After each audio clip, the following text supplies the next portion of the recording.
I truly think the co-op is an experience that you don't get other places. You come out and you feel a part of a staff, especially if you end up working at a place where you've had that co-op experience. You know people.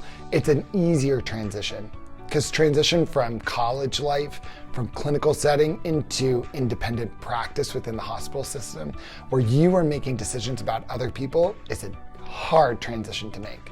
So any sort of familiarity that you can build over time is going to be wildly helpful to these students as they transition out.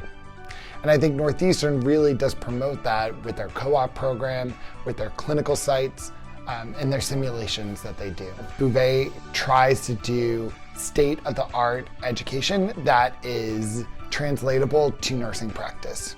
It's very easy to get lost away in the didactic diagnosis and treatments, which nursing needs to know, right?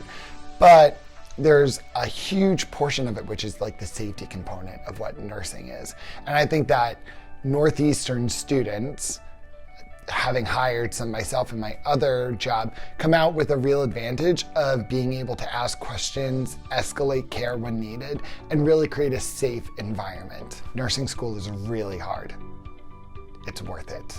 It's worth it to push through, because on the other side of it, you get to be part of a ever-growing and changing profession, and we get so much say over how it's going to grow. It's a unique spot to be and a really powerful place to be.